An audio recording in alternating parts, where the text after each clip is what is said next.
My name is Olivia, and I wasn't supposed to hear what I heard. The night was quiet, eerily so. The kind of quiet that feels unnatural, like the silence before a storm. I sat at my kitchen table with a warm mug of tea, laptop open, talking to my son Ethan over a video call. He was smiling, trying to look relaxed, but I could tell something was off. His eyes darted too much. His laugh was forced.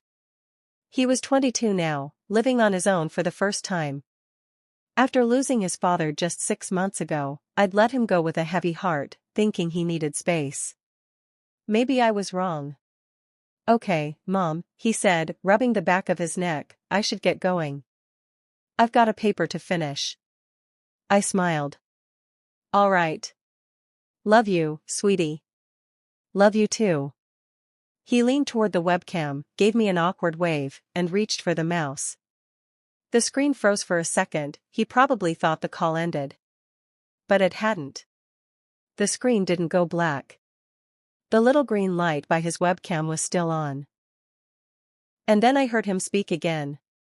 "Okay, it's off. You can talk now." My hand froze over the keyboard. I didn't move. A second voice came into frame. Male. I didn't recognize it. "Dude, you seriously didn't tell her yet?" "No. Are you insane?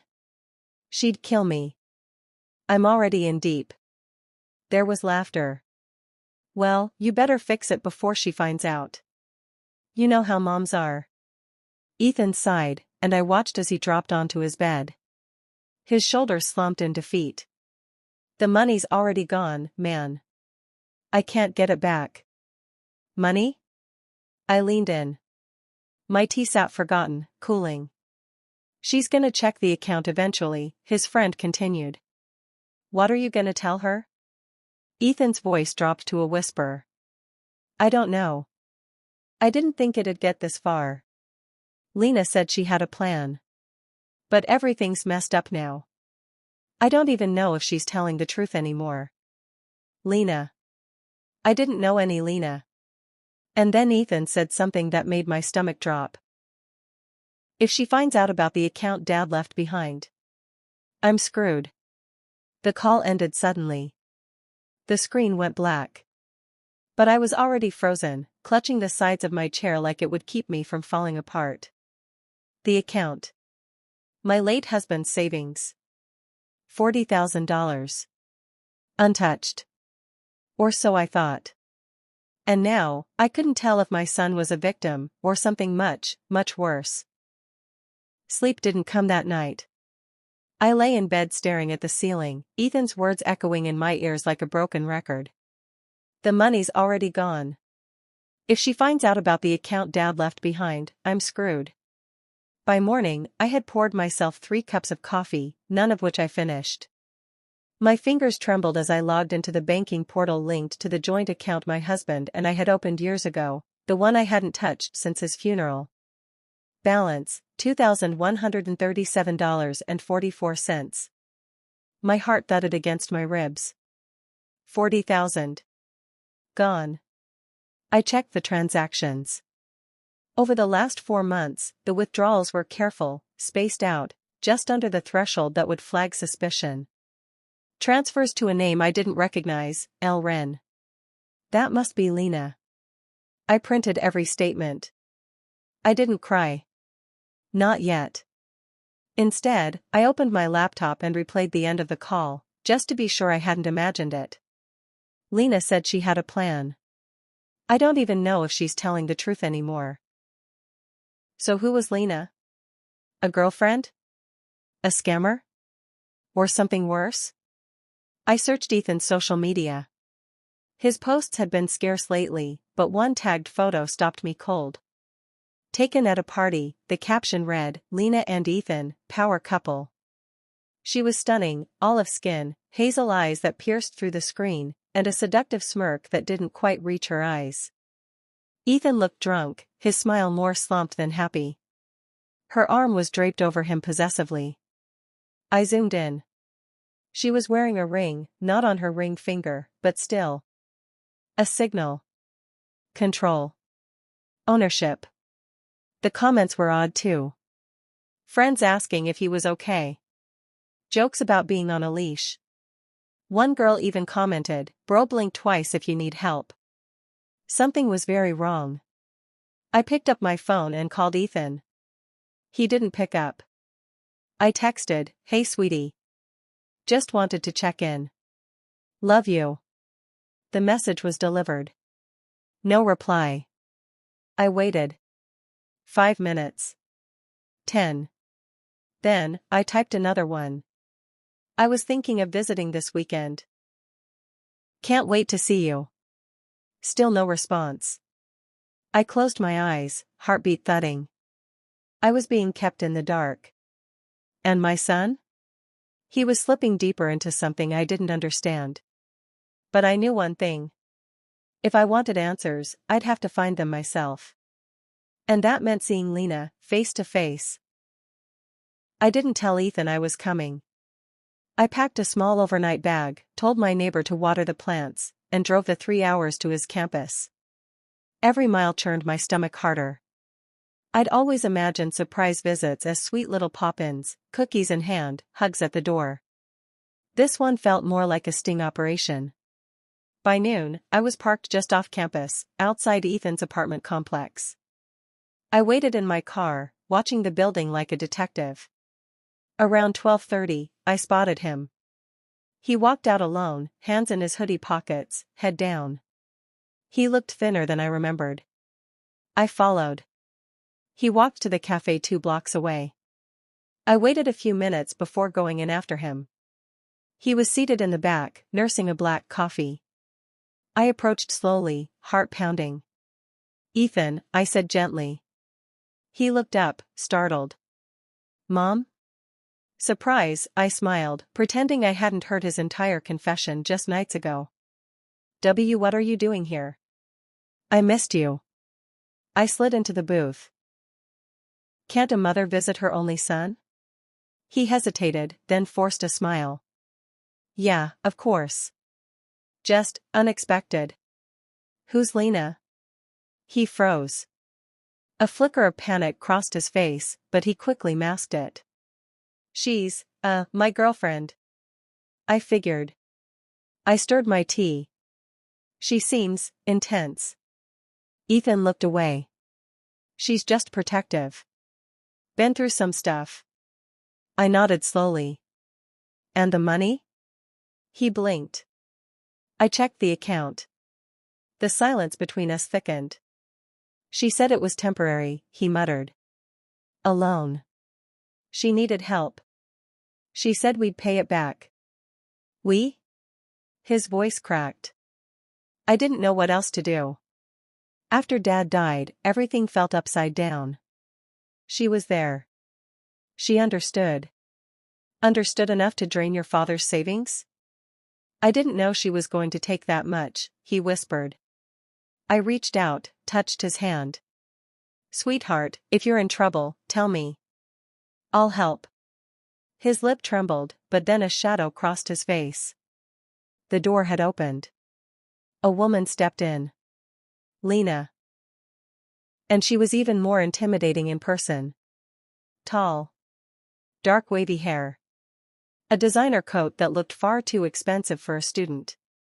She walked straight to our table like she owned the air around her. "You didn't tell me your mom was coming," she said, voice sweet but sharp. "I didn't know," Ethan mumbled.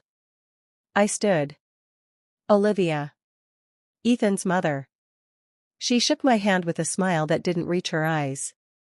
"Lena. Nice to meet you." Her eyes locked onto mine, calculating. Cold. And in that moment, I knew, she wasn't just trouble. She was dangerous. I sat back down, heart racing. She sat beside Ethan, close, too close. Possessive. We made small talk, but it was all fake. I was studying her, and she was studying me. I mentioned the missing money. Her jaw tensed, then softened. "We're figuring it out," she said. "Ethan's doing the right thing." "Helping? With what?" She smiled tightly. "You'll see." I stood. Actually, I think I will. Because whatever hold she had over my son, it wasn't going to last much longer. Not if I had anything to do with it. The moment I left the cafe, I dialed a number I hadn't used in years. Detective Hall, the voice answered. It's Olivia Marin. You helped my husband once, with that break-in, remember? A pause. Yes, of course. How can I help? I think my son is being manipulated. And I believe a woman named Lena Wren is conning him, maybe worse. I gave him the bank statements. The transfer history. The strange behavior. The threats hiding behind polite smiles. And, most importantly, the feeling in my gut, my son was in real danger. I'll look into her, Hall said. And Olivia? Trust your instincts. They're usually right. I hung up, heart pounding, and went back to the hotel. But I didn't sleep. I couldn't. The next morning, I returned to the apartment building. I waited in the lot. Watched. And at 10:22 a.m., Lena walked out, alone. She headed toward her car, phone pressed to her ear. I followed her. She drove across town and parked in front of a rundown house that didn't match her designer clothes. She knocked 3 times on the door. A man in a black hoodie let her in. My stomach turned. I took a photo. Then another. Later that day, I met Ethan at a park bench. I had asked him to come alone. His eyes were heavy, like he hadn't slept either. I need you to be honest, I said. No more lies. He stared down at his shoes. I messed up.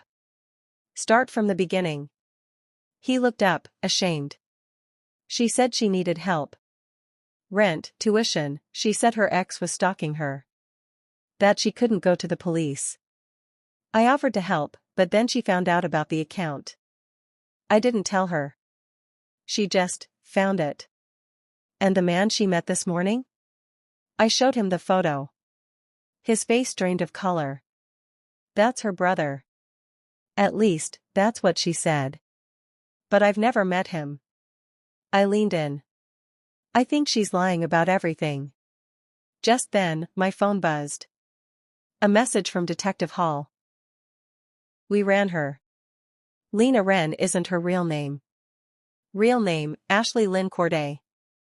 2 fraud cases sealed as a juvenile. 1 pending in another state under a different alias. You're right. She's dangerous. I showed the message to Ethan. He looked like he'd been punched. I let her into everything, he whispered. She knows my passwords. My phone. My laptop. She said she loved me. She doesn't love you, Ethan. She's using you. His hands shook. I wrapped my arms around him. We're going to fix this. But we have to be smart. You'll text her. Invite her over. Say you're ready to transfer what's left of the money. He blinked. And then? Then we set the trap. That night, Ethan sent the message. Hey. I was thinking, let's just finish the transfer. I've got the access to the emergency fund. Meet me at the apartment at 8? Lena replied almost instantly. Good. I knew you'd come around. Meanwhile, I worked with Detective Hall. He planted 2 small audio recorders in the apartment, one under the couch, one behind the wall outlet near Ethan's desk. Ethan left his phone connected to a voice memo app. Just in case. We didn't need a confession in court, we just needed proof she wasn't who she claimed to be. At exactly 8:03 p.m., Lena walked in. I was parked nearby with Hall, headphones on, listening. She laughed, sweet at first. You've been so tense lately, babe. What's up? Ethan's voice was calm. Just, a lot on my mind. Can't stop thinking about the money. How much is left? A pause. Then her voice shifted. Does it matter? You said your mom doesn't check that account. She did. Silence. She what? She's asking questions. She met you. You think she doesn't see through you? Lena's voice hardened. Are you seriously turning on me now? After everything? Ethan's voice trembled, but held. Everything? You mean stealing? Lying about your name? Telling me that man was your brother? A chair scraped. Something hit the table. I did what I had to do, she snapped. You think I had a choice? My record, my debt, I was trying to survive. And using me was survival? Ethan said coldly. You said you loved me. Then, a loud bang. What was that? Hall asked, jerking upright. I gripped the headphones.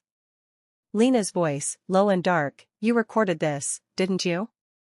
We heard shuffling. A scuffle. Ethan shouting, back off. I trusted you. And then? My voice.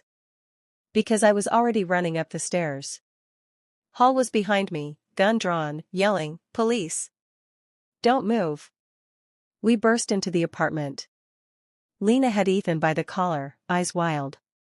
She froze. So did Ethan. Get away from him. I screamed.